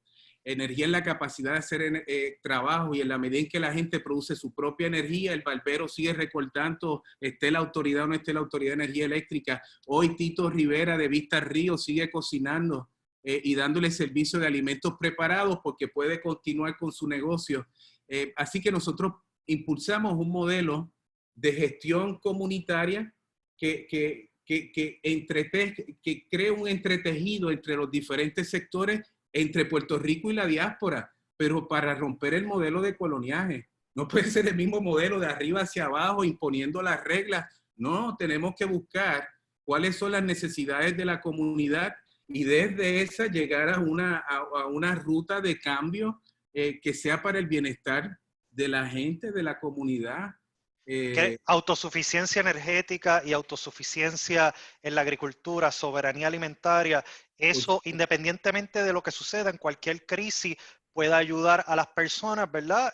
Como en esta, a no tener que depender, ¿verdad? De esperar, que esperar de afuera, ¿verdad? Entiendo que ese es el punto. Y Arturo, te agradezco mucho el tiempo. Vamos a pasar con Manuel. Y Manuel, te agradezco que te hayas quedado, ¿verdad?, a través de toda la discusión para que escuches algunas de estas necesidades y soluciones que han brindado. Me imagino que tú, ¿verdad?, tú siempre has estado muy envuelto en estos temas, pero quería, ¿verdad?, después de tú haber escuchado todo este insumo y todo lo demás que tú has estado escuchando en las redes sociales recientemente, si nos puedes hablar un poco de qué el gobierno a nivel, ¿verdad?, estatal y local, que ha estado haciendo, y ustedes en la legislatura y tú desde la oposición, que han estado haciendo para poder atender algunas de estas necesidades que estamos escuchando hoy.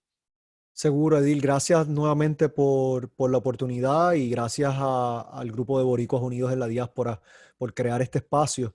Yo creo que lo primero que tendría que reaccionar es decir, la diferencia un poco en el manejo desde el acercamiento legislativo, ya sea a nivel del Congreso de los Estados Unidos con lo que está ocurriendo en Puerto Rico. En primera instancia, en Puerto Rico, lamentablemente, el partido de turno que como sabemos controla tanto la Cámara de Representantes, el Senado de Puerto Rico y la Gobernación, ha decidido que en la respuesta y en la construcción de propuestas para esta crisis no hace falta el tener a las personas que son como los que están representados en este panel, que son los conocedores de distintos temas, y ellos están llevando su política pública de forma unilateral. Te puedo decir que en el caso de la Cámara de Representantes ya llevamos 5 sesiones legislativas desde que comenzó esta crisis, y lo primero que hizo la delegación del Partido No Progresista en la Cámara de Representantes fue dejar sin efecto parte del reglamento de la Cámara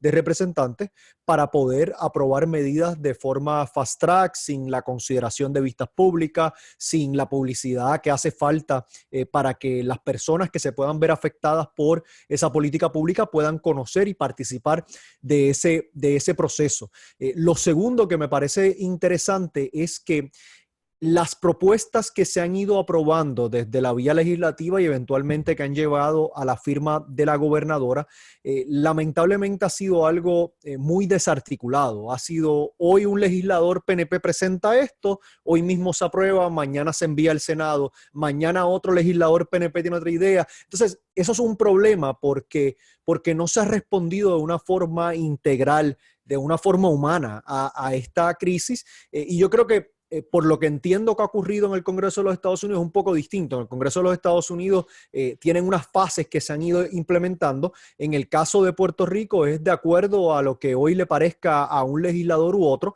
Y también se ha dado una situación interesante de choque entre el protagonismo que quiere tener la Cámara de Representantes liderada por Johnny Méndez y el Senado de Puerto Rico liderado por Tomás Rivera Schatz, y a eso si le pones una capa adicional de las peleas internas que están ocurriendo en el Partido Nuevo Progresista entre la candidatura a la gobernación o a la reelección de Wanda Vázquez y el licenciado Pedro Pierluisi. Así que todo esto lamentablemente ha creado una tormenta perfecta para el pueblo puertorriqueño, y al momento, para darte un poco un resumen de lo que ha ocurrido desde la legislatura de Puerto Rico, una respuesta desarticulada, una respuesta en donde por un lado se ha decidido atender las moratorias a los pagos de hipoteca, no de forma automática, sino a la voluntad de la institución financiera, que sabemos que eso no resuelve el problema, pero no se atiende entonces quizás lo que tiene que ver con el pago de rentas, que hay un sector grandísimo del país que estamos rentando propiedad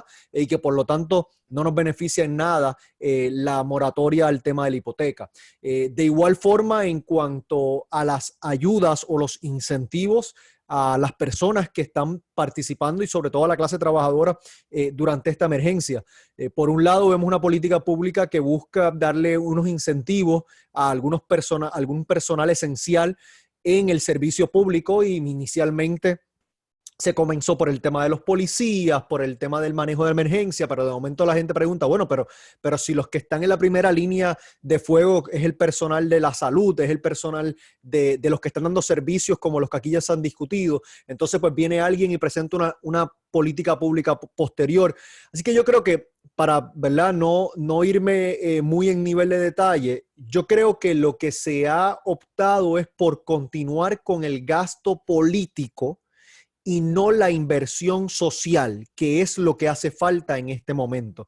Cuando uno ve que se invirtieron 50 o se van a asignar $55 millones al DMO, que es la privatización de la publicidad de Puerto Rico y del turismo de Puerto Rico, cuando uno ve que se están identificando 240 millones para laptops o para tabletas en el Departamento de Educación, que no estamos diciendo que no hace falta la tecnología, pero cuidado, cuando uno ve que el gasto está dirigido en pensando en qué es mejor para la próxima elección y no necesariamente lo que responde a las necesidades inmediatas de la gente, pues sabemos que algo anda muy mal y lamentablemente ha sido muy poco y muy insuficiente. Un breve comentario que me parece bien importante, la información que se ha dado sobre lo que se ha aprobado a nivel federal. Pero recuerda que ya este pueblo tiene una experiencia muy reciente con dinero que se ha aprobado, que se ha consignado, que se ha obligado a nivel del gobierno federal, pero que no se ha visto en nuestras comunidades, que no se ha visto en nuestra sociedad, y son, por ejemplo, todo lo que se ha discutido con los fondos CDBG, la cantidad de dinero que se dice que se ha obligado para distintas cosas en Puerto Rico, pero que al día de hoy nadie ha visto un centavo, nadie ha visto cómo eso ha afectado o ha aportado a nuestra economía, y yo creo que hay un sentido muy similar con todo este dinero que se habla, ¿verdad? Mayrín hizo un desglose muy detallado de los sobre $2,000 millones que llegarán o que se han dirigido hacia Puerto Rico, pero eso es muy lejano para nuestra gente y ya como también se ha señalado anteriormente, los ahorros, que eso es un privilegio hablar de ahorros en este país, a los que tenían ese privilegio, ya esos ahorros posiblemente no existen o están próximos por agotarse y el dinero no se está desembolsando con la agilidad que hace falta. Has traído dos puntos muy importantes, tanto del gobierno local como el federal. Estás diciendo, y con mucha razón, y no pudimos hablar sobre esto, ¿verdad? Hemos tenido un problema con los fondos CDBG-DR,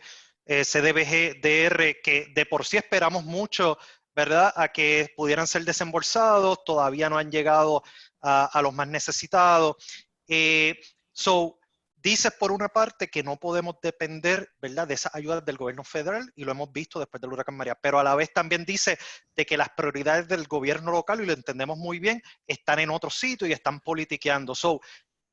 Los más vulnerables están ahí entonces en el medio y son los que salen más perjudicados. ¿Qué ustedes entonces pueden hacer? ¿Qué puede hacer para cerciorarte, ya que si las ayudas del gobierno federal y las del local no están llegando a como deben llegar, qué ustedes pueden hacer? Y lo segundo bien importante y atado, corrupción. Esto es mucho dinero que viene y sabemos siempre, ¿verdad?, que hay esta preocupación con actos de corrupción. ¿Qué ustedes también están haciendo para asegurarse que no va a haber tanta corrupción, ¿verdad? Porque siempre no va a haber tanta corrupción con todo este dinero.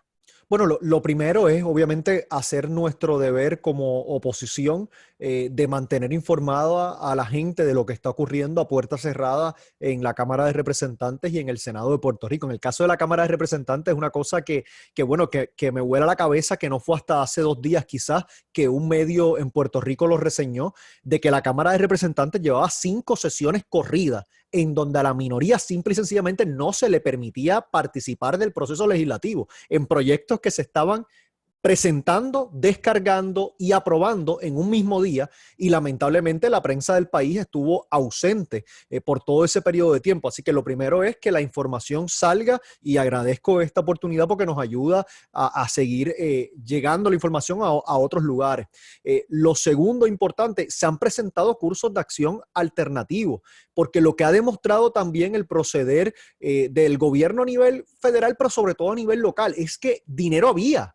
Porque si hay dinero para repartir, si hay $1,000 millones de pesos para repartir entre ayuda a hospitales, entre ayuda a ciertos intereses que ahora cosas como las que se han aprobado, para decirte una idea de lo que se aprobó en la última sesión de la Cámara de Representantes. En la última sesión de la Cámara de Representantes se aprobó una medida que entre las cosas que incluía, uno, es que todas las solicitudes de decretos contributivos se van a aprobar de forma retroactiva al 1 de enero y van a comenzar a estas personas, a estos individuos e intereses que tienen estos decretos contributivos a beneficiarse mucho antes de lo que lo solicitaron. Uno. Dos, los decretos se supone que uno recibe el incentivo a cambio de hacer algo, a cambio de hacer una inversión, a cambio de crear X cantidad de empleo. Pues ahora se va a eliminar el requisito de cumplir con lo que dice el decreto y se va a dar por entendido que las personas cumplieron. Así que los millonarios que están en Puerto Rico con la ley 22, que antes en lo mínimo tenían que vacacionar en Puerto Rico 183 días al año,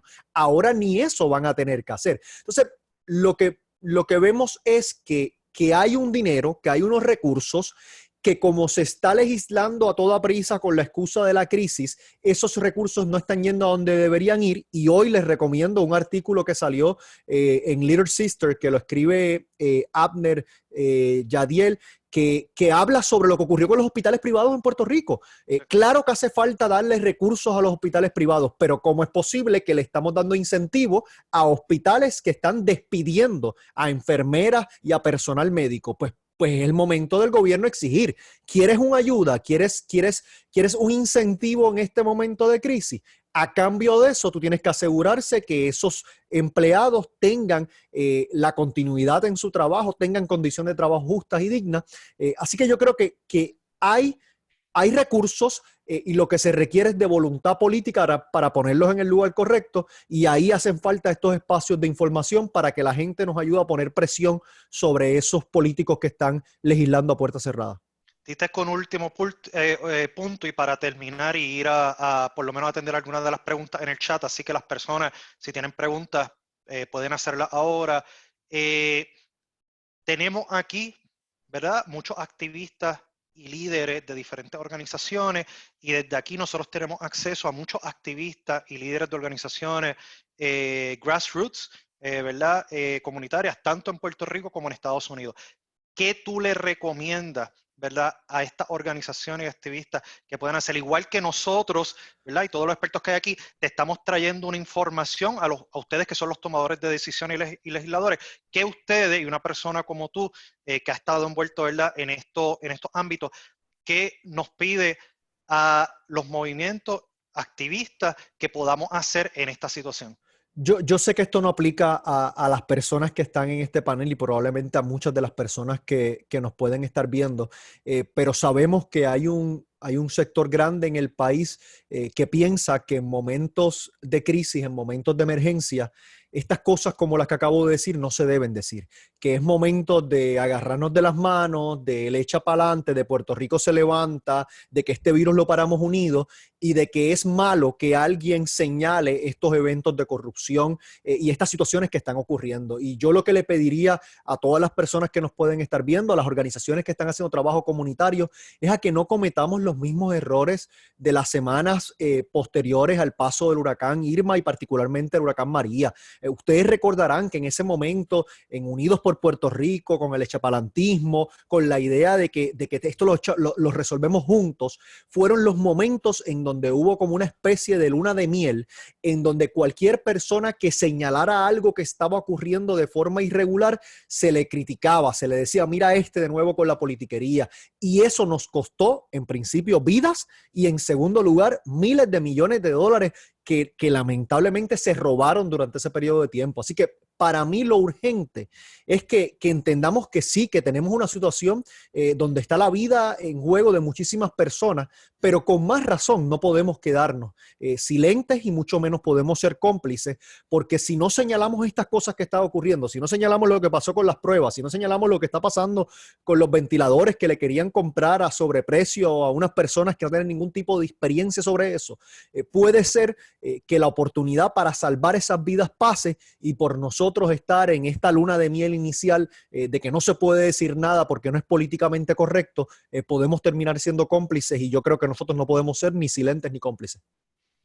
Bueno, te agradezco mucho, Manuel, este tiempo. Le pido si se pueden quedar unos 15 minutos más para atender algunas de las preguntas y tal vez ir sobre la conclusión final de este evento. Quería dejarles saber, ¿verdad?, que en este evento hemos tenido muchísimos, yo diría, ¿verdad?, para un evento, muchos panelistas excelentes, pero hemos estado tratando de tocar este tema que está pasando Puerto Rico y está pasando el mundo, la pandemia, pero también la crisis económica en Puerto Rico con todas sus necesidades desde un punto de vista macro y general, ¿verdad?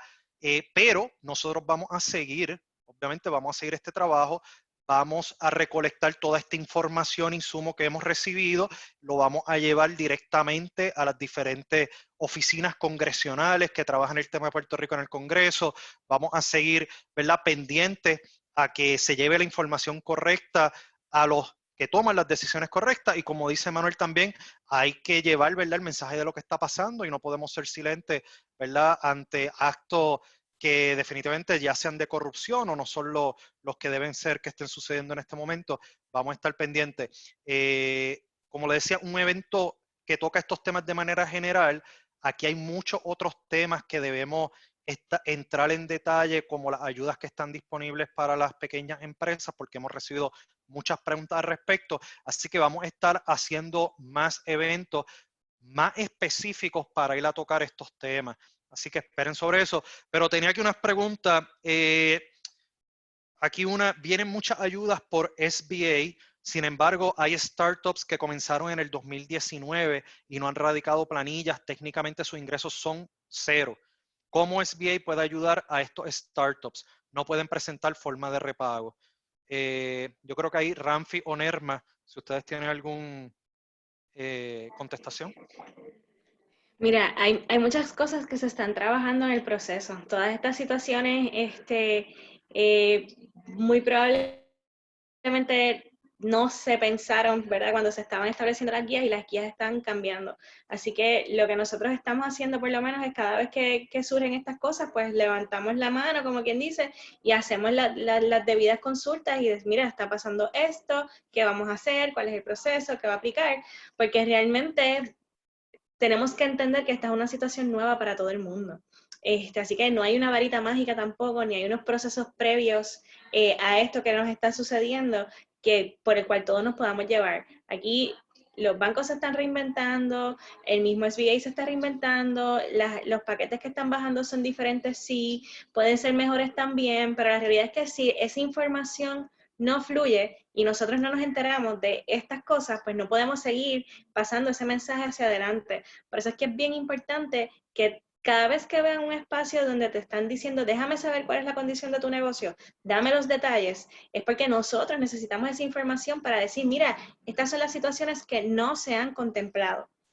Así que, particularmente para esa respuesta, te estamos esperando que nos sigan contestando, porque lo que hemos estado viendo es que las guías han empezado a cambiar y según se dan estas situaciones y se repiten, pues empiezan a surgir procedimientos. Y hablamos sobre los 1.500, entiendo que estos eran de desarrollo económico en Puerto Rico. Dice que en el caso de las pequeñas empresas, el incentivo del gobierno de Puerto Rico de 1.500 ya se agotó, ¿verdad?, que tú indicaste. Correcto. Y no aceptan nuevas solicitudes. ¿Alguna actualización sobre este tema? Hay que esperar que ellos digan, porque entiendo que de todas las solicitudes que recibieron, deben haber algunas que no cualifican. Así que cómo nos vamos a enterar o si lo van a volver a publicar, pues estamos bien pendientes a esa información, porque la realidad es que eso dejó de funcionar hace 2 días, si no me falla la memoria. Así que estamos a la espera. Y Edith, un comentario para añadir lo que menciona Nerva. Si está del lado de la compañía lo que menciona Nerva, y en el caso de esa pregunta que quizás no incorporó, no está tan formal, el Economic Injury Disaster Loan del otro lado aplica a freelance. Así que si lo estaba haciendo tipo freelance o no bajo una compañía, a los $10,000 van como grant, y pues igual habría que ver finalmente cómo las SBA termina tratando ese proceso, pero podrían estar abiertos a solicitar esa parte. Las solicitudes para las personas que trabajan freelance y por su cuenta las van a empezar a procesar mañana, el 10 de abril. Desde mañana en adelante se van a poder solicitar. Ok, muchas gracias. Ahora mismo no estoy en el Facebook Live, me habían hecho llegar estas preguntas, no sé si ustedes ven alguna, pero si tal vez tenemos algunos 7 o 8 minutos, y si alguien más tiene alguna pregunta la puede hacer en el chat, pero quería aprovechar por lo menos para si ustedes tienen alguna reflexión final, 30 segundos, ¿verdad? Desde el punto de vista positivo de cómo podemos, ¿verdad? Atender estas necesidades. Este es el momento ahora. Mayrin, querer sobre, ¿verdad? Como comenzamos, Mayrin, si tienes alguna reflexión final. Perdona, estaba en mute. Fíjate, quiero enfatizar en lo que dije al último de mi presentación, y es demandar particularmente a aquellos trabajadores que están sirviendo al público la necesidad que hay de protección. Número uno, quiero darle las gracias a los compañeros. Yo he aprendido también bastante de las presentaciones de ustedes. En Puerto Rico tenemos un problema crítico estructural. Yo di información alrededor de todas estas ayudas económicas que vayan del Congreso, cuando sabemos que el sistema está roto, cuando sabemos que el sistema está corrupto. Así que tenemos que levantarnos como pueblo exigiendo la transparencia necesaria y erradicar la corrupción que tenemos. Y en estos momentos, si usted no se siente cómodo o no se siente a salvo, hay que demandar a estos oficiales electos, número uno, y número dos, a sus patronos, alrededor de cuáles son sus derechos. Así que esa es mi reflexión. Gracias, Edil, por organizar esta intervención. No, claro, gracias a ti, Mayrin, que siempre ha estado, ¿verdad?, disponible acá en Washington, D.C. y también, ¿verdad?, en Puerto Rico. Ramfi, ¿alguna última reflexión? Bueno, lo principal, Edil, no, gracias por crear los espacios, es, como tú sabes, mi default, ¿verdad? Siempre empiezo por el lado positivo. Hay que atender lo que es en crisis y este tipo de colaboraciones concretos, ¿no? Del lado comunitario, qué están haciendo los que están dentro y fuera del gobierno, dentro y fuera de Puerto Rico, todo realmente compartiendo y coordinando para resolver las cosas. Es algo desafortunado que tenga que ocurrir, que estas cosas terribles para ocurrir, pero que a través de este tipo de conversaciones y otros se pueden adelantar concretamente, donde podemos decir, mira, esto es lo que están haciendo en Casa Pueblo y así es como yo puedo concretamente apoyar y esos esfuerzos versus a veces no se desconoce. Así que yo lo veo como una oportunidad de muchas de las cosas que venimos queriendo que pasaran en el pasado, hacerlo ahora, ¿no? En términos de mover las conversaciones a las cosas que se debieron haber hecho desde hace tiempo, como mencionó Manuel también, para efectos de no perder la oportunidad de arreglar las cosas que se podemos arreglar y colaborar de manera donde concretamente se puedan atender los issues que conocemos desde siempre. No, muchas gracias a Ramfi y mucha salud allá que estás desde Nueva York. Y estamos de acuerdo y ¿verdad? Queremos darle las gracias de nuevo a todos los que están colaborando aquí, porque yo creo que, como decía Mayrin, todos aprendemos de cada uno y crear este espacio donde cada uno de estos expertos y líderes y activistas puedan conectar y poder mantener, ¿verdad?, esa conexión ¿verdad?, y difundir ese mensaje. Yo creo que es muy poderoso. Nerma, que ha estado haciendo un trabajo excepcional con las pequeñas empresas en Puerto Rico, algo final que quieras mencionar. Yo sé que esperamos estar haciendo otros eventos, ¿verdad?, sobre este tema y ver cómo podemos ayudar en el tema de desarrollo económico y de las pequeñas empresas en Puerto Rico. Sí, pues mira, yo quiero dar dos mensajes. Uno, a todos estos dueños de negocios que realmente estamos en una pausa obligada, que estos son tiempos de reinventarse y realmente dentro de la crisis siempre va a haber una oportunidad. Y yo sé que son momentos donde nos desesperamos, donde estamos tratando de hacer lo que podamos con los recursos que tenemos, pero esto va a pasar. O sea, nosotros pasamos, María, sin luz, sin comunicaciones, sin muchos accesos, y ahora mismo lo único que está pasando es que estamos encerrados en nuestras casas. Así que dentro de todo, podemos seguir operando, nos podemos seguir conectando. Yo creo que son momentos de aprender y de sacar el tiempo, que ahora lo tenemos por obligación, de repensar y analizar toda nuestra operación. Y yo creo que este es el momento perfecto para eso. Y mi otro mensaje es para el gobierno. Realmente Puerto Rico tiene un ejército de organizaciones sin fines de lucro que demostraron hace 2 años que podían hacer el trabajo, que salieron a la calle, que dieron los servicios, que facilitaron que llegaran las ayudas a todo el mundo, desde el lado de desarrollo económico y desde el lado social. Y yo creo que es importante que nos dejen trabajar y que nos faciliten las herramientas y los recursos para que nosotros podamos hacer lo que sabemos hacer, Nosotros no estamos reunidos todo el tiempo, nosotros estamos en la calle escuchando a la gente todo el tiempo. Y quienes conocen a sus comunidades son las organizaciones que los atienden. Así que para mí es bien importante que le podamos dar esa voz a estas organizaciones y más allá los recursos que necesitan para que puedan hacer lo que saben hacer. Así que realmente pues esos son los 2 puntos con los que quiero cerrar y darte las gracias por hacer este panel y a todos los que nos acompañan porque sé que estamos ahí haciendo lo que nos toca. No, muchas gracias a ti. Adi, unas últimas palabras. Sí, primero que nada quiero saludar a mi familia y a los amigos y los colegas que están viéndonos por Facebook. Gracias por verdad quedarse con nosotros todo este tiempo. Quería básicamente partir del punto que Nerma acaba de decir. Puerto Rico tiene una sociedad civil súper activa e importante que en nuestra experiencia en Oxfam Internacional, siempre en todos los países, la sociedad civil es la única que puede garantizar transparencia y efectividad en el uso de fondos para recuperación. Sociedad civil, desde el líder comunitario y los residentes de las comunidades de bajo ingreso tienen que tener participación directa y activa en la toma de decisiones.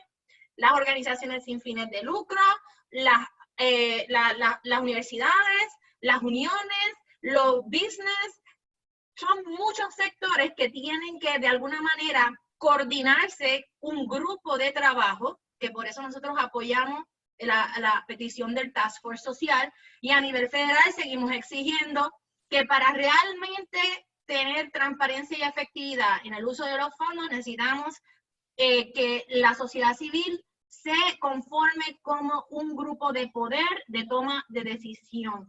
Y esto para poder tener estas soluciones creativas que van a ser permanentes. Nosotros tenemos ya líderes comunitarios como Carmen Villanueva Castro que nos está diciendo, miren, esos dineros y esos productos que están en los comedores escolares, vamos a canalizarlos a través de las pequeñas empresas comunitarias que hacen alimentos para poder beneficiar su pequeña economía. Tenemos estos fondos, vamos a inyectarlos de esta manera que podemos llegar más eficientemente a la comunidad.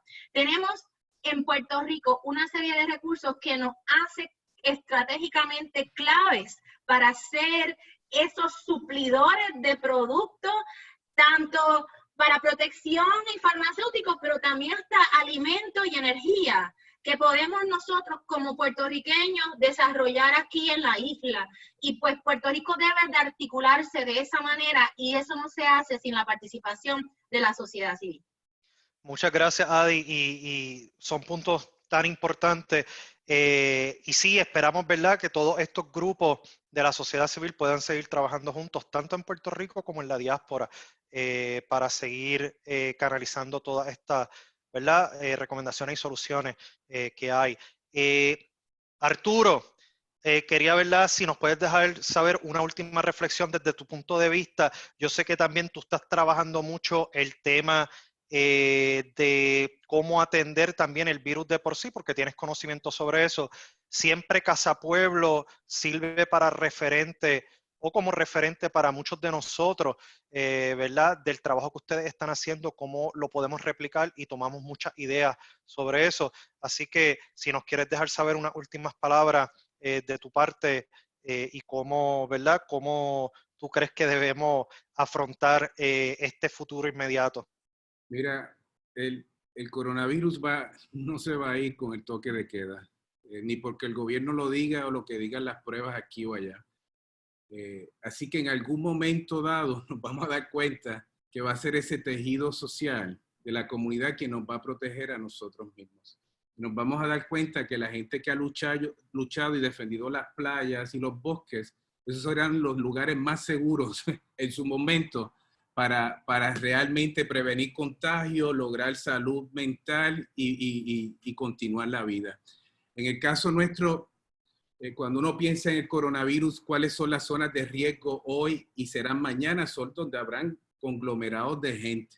Y esos conglomerados de gente son los sesgos de la vida, que eso es el gobierno que no los ha atendido. No ha dicho qué va a hacer para que en el futuro, en lugar de votar gente, tenga más gente trabajando y el servicio sea más corto y el tiempo de exposición sea menor.